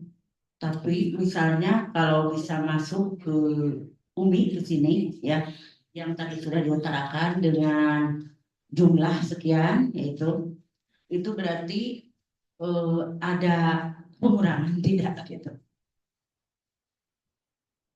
pengurangan dari keuangannya gitu. Supaya nanti jelas diutarakannya. Ya langsung saja jawab. Terima kasih Ibu Siti Asia ya, sama Bu, namanya sama saya. Ibu, untuk dari SMA, memang kita minimal harus ada pengalaman 5 tahun. Jadi harus ada pengalaman dulu 5 tahun. Kalau untuk SMA itu biasanya di PGSD 1,5 tahun, Bu. 1,5 tahun. Pengurangannya, saya agak bingung kalau ditanya masalah pengurangan dana ya. Karena sudah masuk langsung di semester 5 berarti. Nah, masuknya semester 5 Bu, jadi lebih murah. Jadi bukan hitung dari masuk semester 1. Kalau masuk dari semester 1 itu wah besar sekali. Dan kita tanpa DP Bu, jadi bayarnya langsung segitu. Tapi sudah pernah kuliah di SD. Wah, apalagi kalau sudah pernah kuliah. Dan kemana gitu ya? Iya, Bisa ya? bisa Bu. Jadi kalau kemarin itu saya punya 1 mahasiswa dari Pakuan. Pakuan tidak lulus, bukan tidak lulus, tinggal skripsinya saja. Akhirnya saya hanya 1 semester Bu. Nah, Saya bilang ada transkrip dan ijazah, ada transkrip ijazah belum ada, harus ada transkrip SK, transkrip, tambah lagi tuh Bu dengan hasil-hasil workshop, seminar, supaya nanti ada dia bisa 1 semester gitu. Karena pas saat asesmen calon mahasiswa tuh bisa melakukan banding. Bu, bisa nggak dengan Bu, saya kan tinggal sedikit lagi nih, apakah saya bisa penuhi hanya 1 semester? Misalnya di hitungan saya masuknya 1 tahun, ternyata pas dilihat, Bu, bisa nggak saya penuhi yang ini? Bisa, asal semua harus asli gitu. Semuanya harus asli. Ya. Terima kasih Bu. Saya Bu dorong Bu. Insya Allah kalau RPL itu buka sebenarnya kalau di PGSD tiap semester. Jadi masuknya lagi bulan Maret ya. Semester genap nanti masuknya. Di bulan Maret mulai kuliahnya, tapi asesmen bisa dari sekarang Bu. Jadi nanti malah enak waktu untuk nambah-nambah bukti-bukti ini jadi lebih lama. Kalau misalnya nggak mendadak Maret kuliah, Februari baru asesmen, waktunya kurang. Iya, terima kasih Ibu. Nggak ada lagi Pak Yudi, Pak Yudi ya.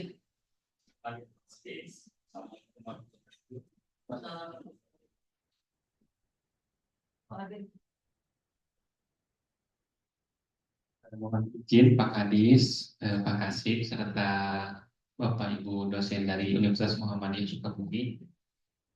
Izin bertanya, kalau saya lihat di kerangka kualifikasi nasional Indonesia bahwa S1 itu setara dengan nilai 6 ya. Kemudian profesi itu nilai 7, kemudian S2 itu setara 8.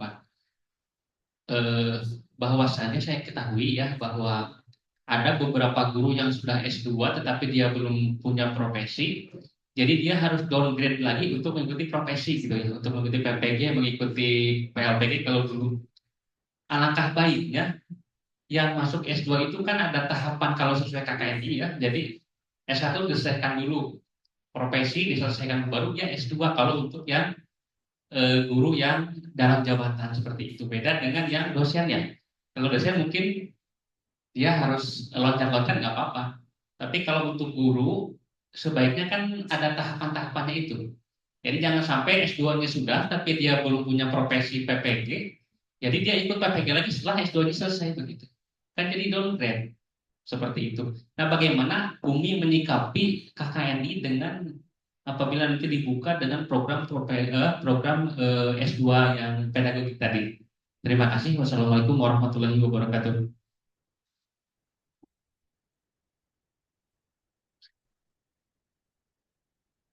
Bismillahirrahmanirrahim. Eh, Kalau untuk pertanyaan Pak Yudi, untuk KKNI itu sebenarnya kita melihat kepada kerangka kualifikasi nasional itu lulusannya. Itu untuk perguruan tinggi. Memang betul, karena ini kan kaitannya dengan aturan dari pemerintah bahwa guru harus tersertifikasi profesi. Lalu ada guru juga yang mau meningkatkan kualifikasi akademik ke S2. Nah pertanyaannya bagaimana ini kok jadi turun lagi gitu ya. Nah saya nggak ngerti Pak, karena pertanyaannya itu seharusnya ditanyakannya ke pemerintah, ke menteri. Karena begini, saya setuju juga, kami juga sudah menganggap itu. Seharusnya kalau yang sudah S2, S2 pendidikan, nggak perlu PPG menurut kami, karena kan levelnya. Tapi kan tetap saja keputusan menteri harus ada sertifikasi. Sama seperti kami di dosen juga kami ada sertifikasi dosen, Pak.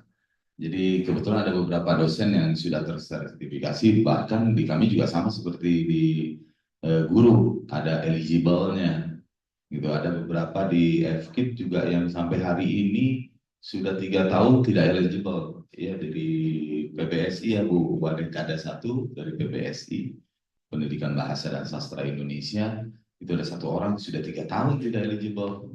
Nggak tahu di mana letak ininya juga saya nggak paham gitu ya.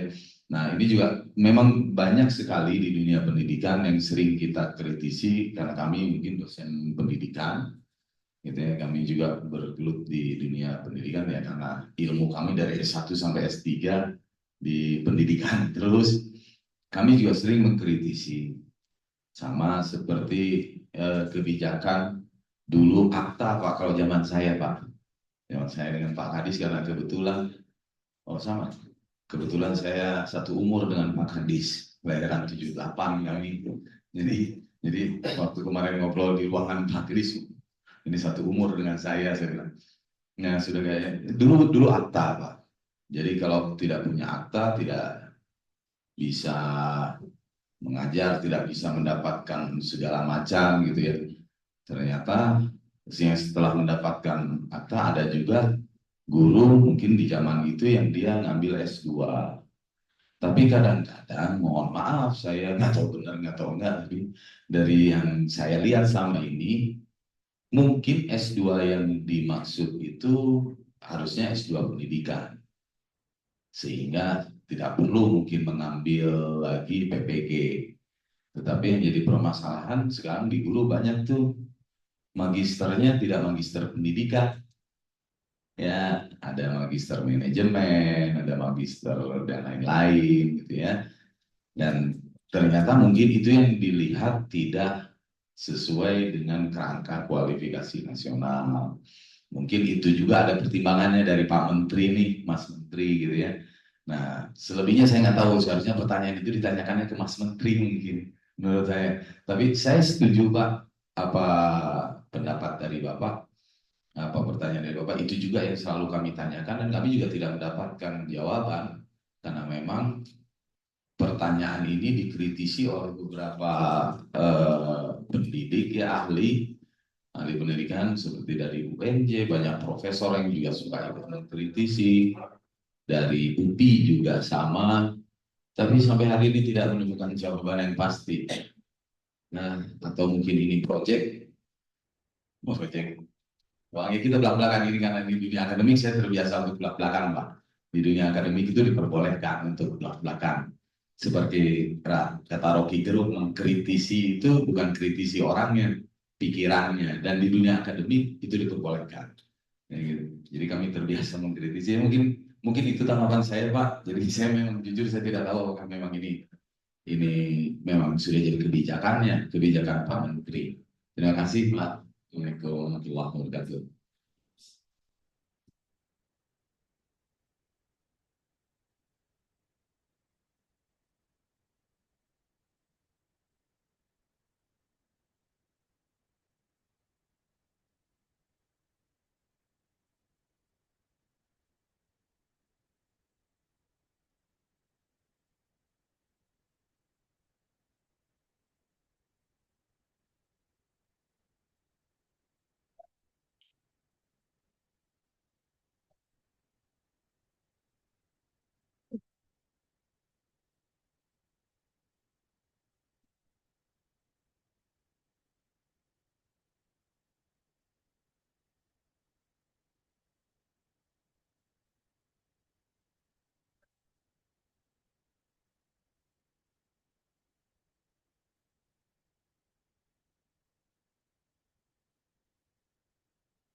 kasih. Izin menambahkan ya. Tadi saya juga nanya dulu nih ke Pak Kadis. Kalau untuk guru itu kan memang syarat minimalnya S1 ya. Jadi kalau level itu emang di level 6. Kalau ini tersertifikasi berarti memang hanya sampai level 7 syarat minimum untuk di guru. Kalau ada yang level 8 itu kan melampaui. Tapi sebetulnya kembali ke kebijakan sekolah masing-masing.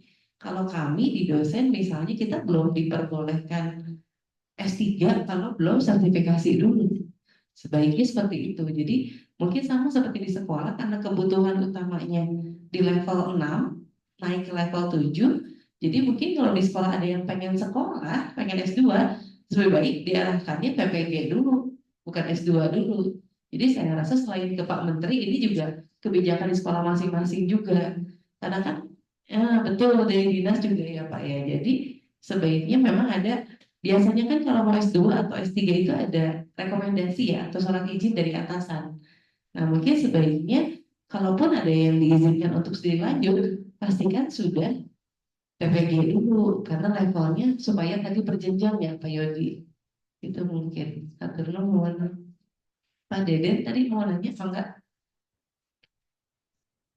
Terima kasih. Izin Pak Kadis, Pak Sri. Yang terhormat Bapak Ibu pengelola program PPG RPL Universitas Muhammadiyah Sukabumi, rekan-rekan para senior, sebelah kiri ini para senior.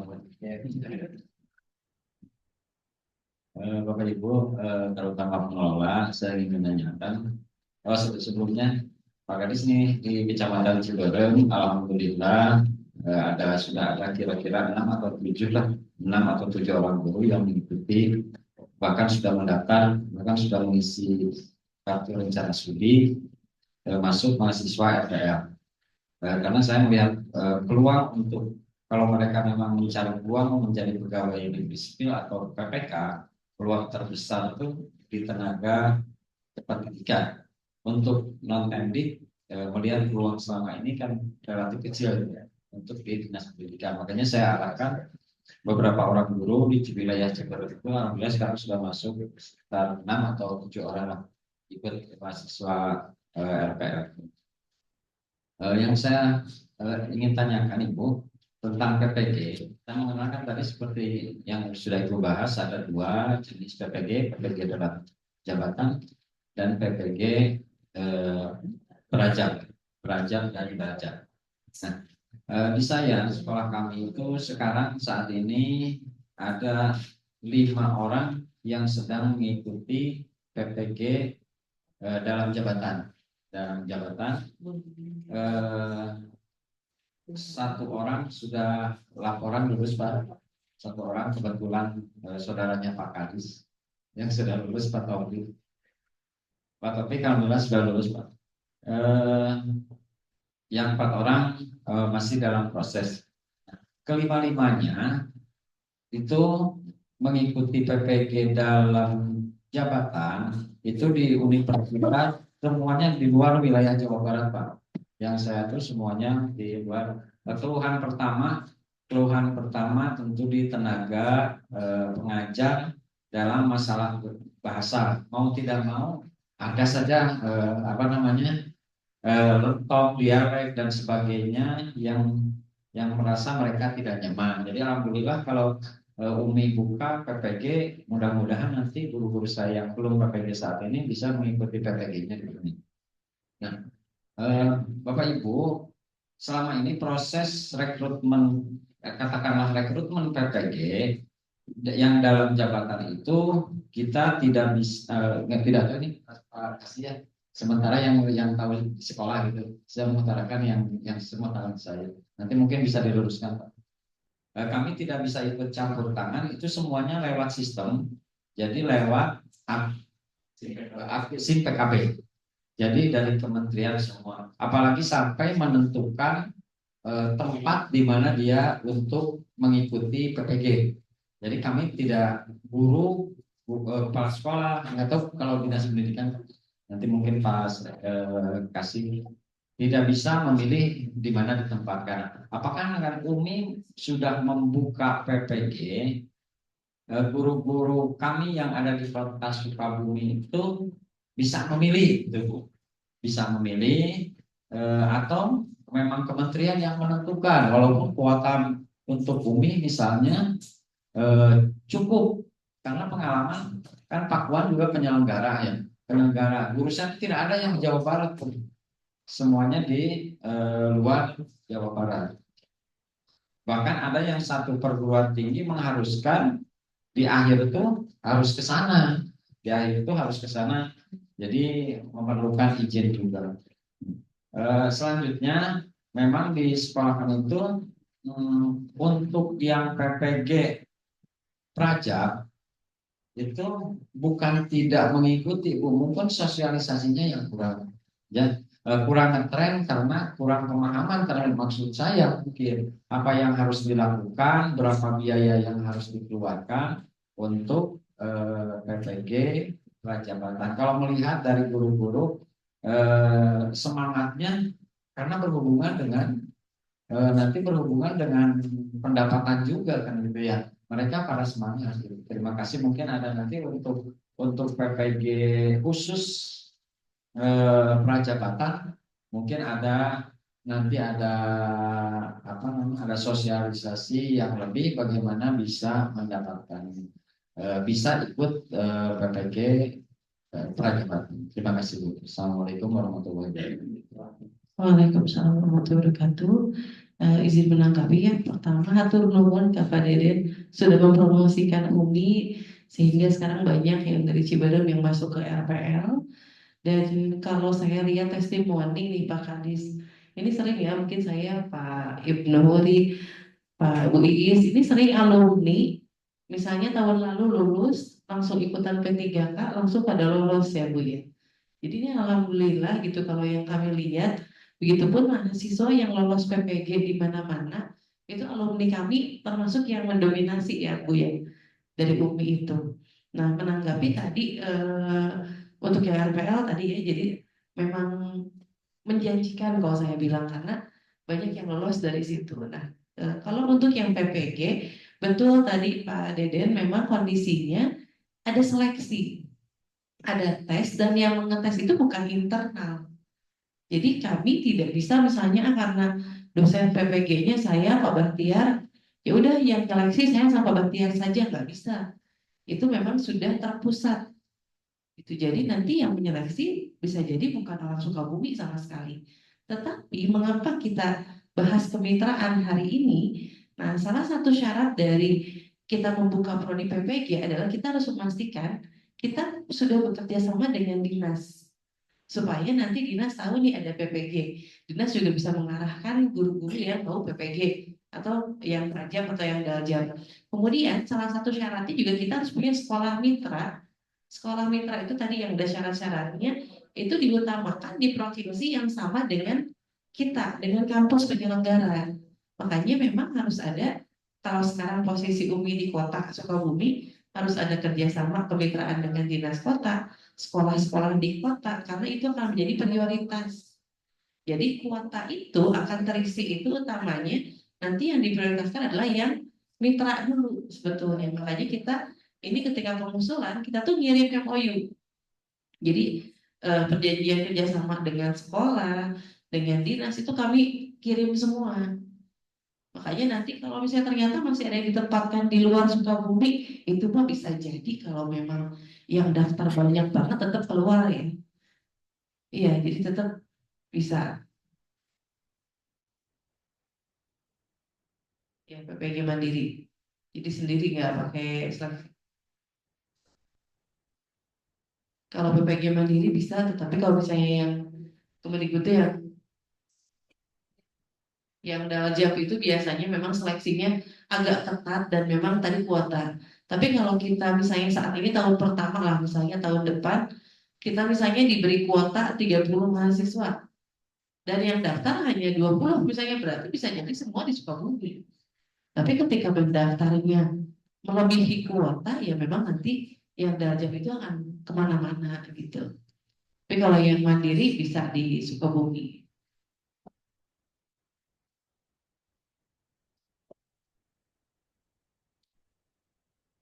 Yang terakhir kali ya Bu Astarsih, jelasan. Yang peraja Bapak Ibu, mahasiswa saya ada yang lolos wisuda bulan Maret, tanggal berapa pokoknya besoknya tuh daftar PPG peraja. Nah kata mahasiswanya begini, Ibu kalau sekarang kita boleh memilih tempat di mana kita akan PPG. Terus ya yang peraja, kalau peraja begitu. Sekarang boleh Bu, kalau tahun kemarin nggak boleh. Terus bahkan sekarang sudah ada di dalam pilihannya itu diberitahu, misalnya Kabupaten Sukabumi 200, Kota Sukabumi 50 misalnya. Sudah diberitahu. Nah, saya tanya, kamu milih mana? Karena saya tinggal di kabupaten, saya milih yang di kabupaten. Kabupaten perlu 200 orang, Bu. Itu dari tahun kemarin itu yang lolos itu ada 8 orang, alhamdulillah. PPG yang pajak ini. Karena kalau pajak kan nggak pakai UPTK ya, kalau guru tidak mesti punya UPTK. Jadi mereka baru lulus langsung daftar. Nah mudah-mudahan nanti kalau UMI sudah buka bisa lebih mudah gitu. Yang dipilih Muhammadiyah Sukabumi karena mereka juga memilih tempat. Jadi kalau yang Dahlia memang susah, tapi kalau peraja sekarang bisa. Karena saya tahu dari lulusan yang kemarin baru ikut peraja. Jadi nanti bisa milih tempat belajarnya, bisa milih tempat nanti yang bakal bekerjanya di mana gitu. Ditempatkannya di mana. Sekarang sudah bisa yang perajak ya. Nah, mudah-mudahan nanti Umi Maret buka, insya Allah bukanya Maret Pak. Maret buka, ya karena upload November. Periksa-periksa, mudah-mudahan nggak ada yang kurang gitu. Jadi Maret langsung. Mudah-mudahan nanti juga ada yang mandiri. Kalau mandiri beda lagi. Nah itu kami belum sampai ke sana Pak, karena untuk yang hibah ini hanya dajab dan perajab dulu. Jadi yang mandiri belum. Nanti kalau sudah settle misalnya berapa tahun biasanya bisa untuk membuka mandiri. Dan yang mandiri itu yang sudah di UPI itu sekitar 15 juta 1 tahun biayanya. Cuma kan belum dengan homestay-nya gitu ya. Gitu yang dipikirin. Mudah-mudahan kita doanya Bapak Ibu untuk Umi lancar untuk pembukaan PPG. Makasih. Udah kali ya Bu. Yang belum nggak ada yang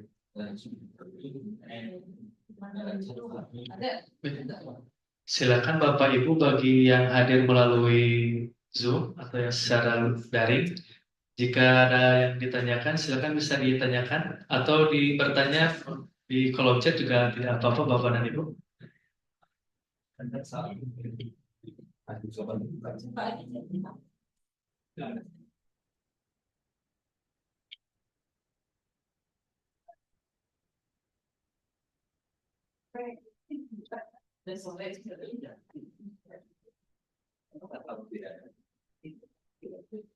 Baik. Jika tidak ada yang akan didiskusikan, ada yang raise, silakan untuk Ibu Kias Nurayla. Jika ada yang ingin ditanyakan, silakan. Baik, Bapak Ibu, sebelumnya Assalamualaikum warahmatullahi wabarakatuh. Sebelumnya perkenalkan nama saya Gias Nur Alia. Saya sebagai guru di Sekolah Dasar Negeri Tespong Raya. Di sini saya ingin bertanya. Kali ini saya statusnya sebagai guru kelas, namun untuk di status di Dapodik itu saya belum menjadi guru karena baru bulan kemarin saya baru lulus dan baru diterima ijazahnya. Dan untuk rencananya saya ingin mendaftar di PPG Prajabatan. Kan Umi insya Allah ya akan membuka PPG Prajabatan untuk tahun depan.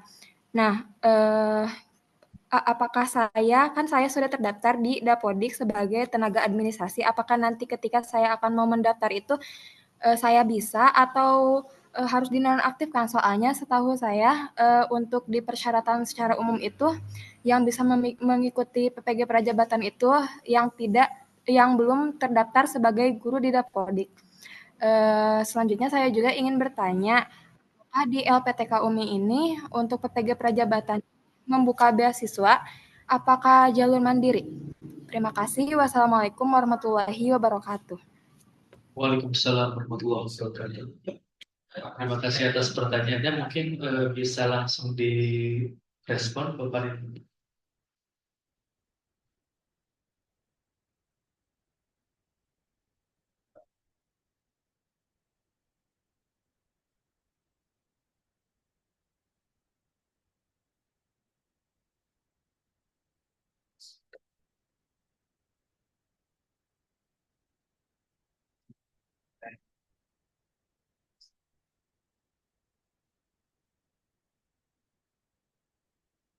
Cek tes satu. Baik, terima kasih. Pertanyaan dari Respon Raya. Yang pertama, apabila sudah terdaftar di Dapodik, maka ditunggu untuk seleksi administrasi tahun ini untuk PPG dalam jabatan. Jadi mungkin akhir tahun ini ataupun awal tahun 2025 itu ada seleksi administrasi lagi untuk pelaksanaan PPG dalam jabatan. Jadi bersabar dulu, kalau sudah masuk Dapodik disarankan kalau sudah masuk Dapodik, ditunggu dulu sampai dengan awal tahun 2025. Dikhawatirkan nanti kalau misalnya sudah masuk seleksi administrasi itu terpanggil. Kalaupun misalnya nanti harus ikut mandiri, berarti Dapodiknya harus mengaktif dulu. Ya sebab kalau untuk mandiri itu dibiarkan untuk dari umum, gitu aja. Jadi kemudian Bapak dan Ibu untuk K3S juga tolong disosialisasikan bahwa hari ini ada P3K yang mengajar di SD tetapi ijazahnya bukan PGSD. Itu bisa mengikuti program RPL ini.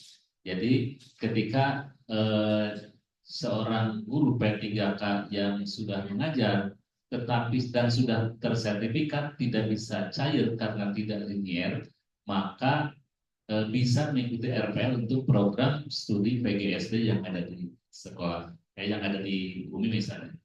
Itu aja mungkin jalan. Terima kasih. Ya, ya.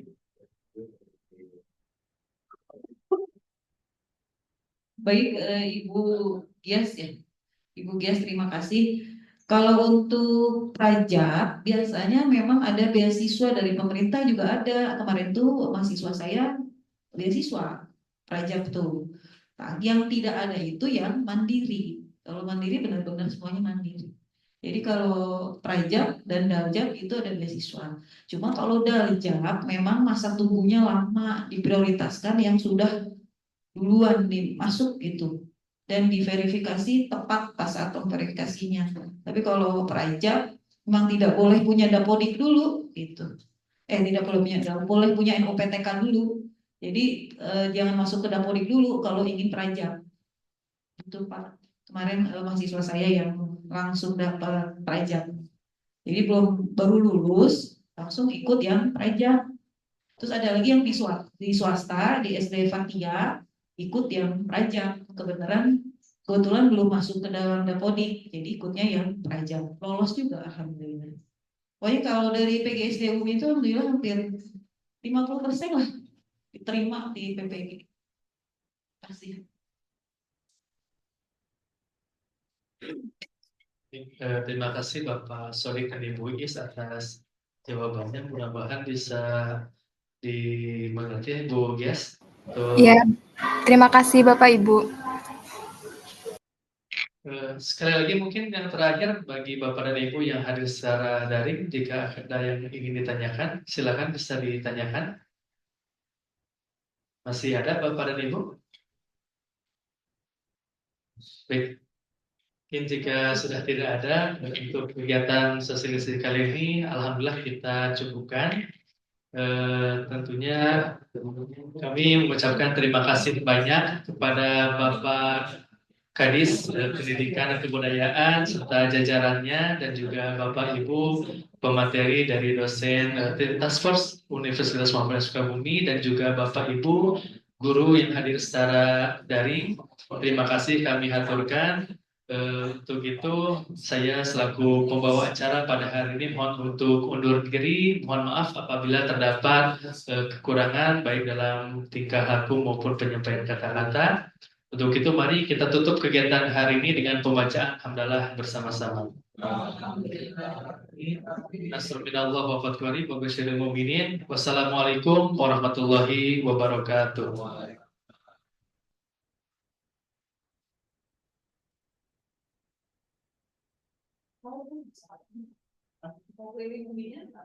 Oh, iya.